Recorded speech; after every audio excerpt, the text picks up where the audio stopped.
What's up, YouTube?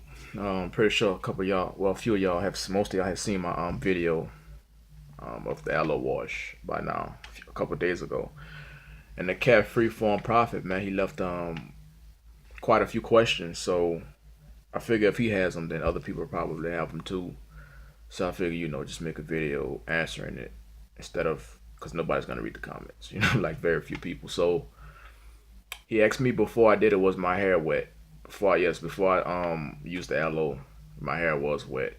Um, you can use it on dry hair, your hair while it's dry, but I mean I just rather it's easier to me personally on wet hair.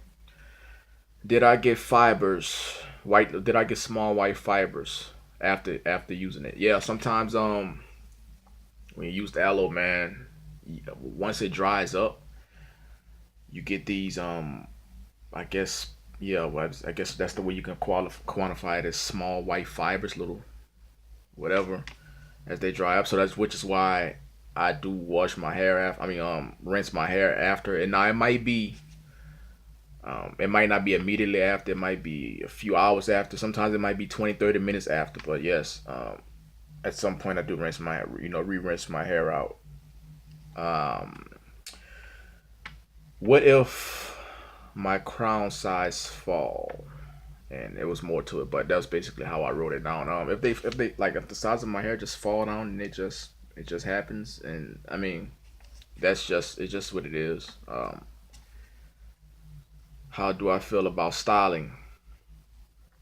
Hey man, if you want to style, I mean, I'm me personally, I'm not into styling my hair. Not that not there's anything wrong with it, whatever. But if you want to style it, um, fine. That it's your thing, man. So does my hair interfere with me sleeping on my sides? Nah, man. It's I actually sleep more comfortable on my sides actually, cause especially on this side right here. Like on this side, I just like use this like my pillow almost. Um, so this because my left side I feel more comfortable sleeping on for some reason. So they don't interfere with it. Now the back, um, sometimes that can be a little bit difficult, but it's gotten better over the past few months. Me learning how to sleep on my back with my big lock in the back. How aware of my crown am I? Um, as far as like getting it dipped in stuff, that happens every once in a while, man. What does happen? I don't know if this happens to anybody else. Sometimes like I'm walking around the house and I see my hair out of my peripheral, so I feel like it's like a shadow of somebody or something that's in the house with me, and I'm just like, I take a deep breath and say, that's just my lock. You know what I mean? So that happens. Um, what else? How come there aren't any sprouts of new growth on the top? Um, like I said, in a video before, that's just how it happened, man. It's just how my hair formed. Now, there used to be, I mean, there's some, you can see some, like, I got like, I showed y'all this before. I got these like threads of hair that goes from one side, to the other. And it's these very thick threads of hair. They feel like thread. Um,